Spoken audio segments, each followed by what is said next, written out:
Европската унија го одобри планот за раст на Западен Балкан.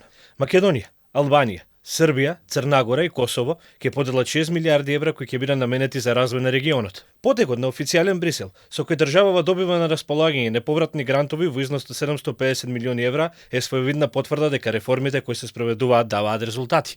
Ова го трасира патот на предфинансирање да започне незавремено унгарското претседателство со Унијата. Поддршката на интеграцијата на Западен Балкан останува клучен приоритет на унгарското претседателство.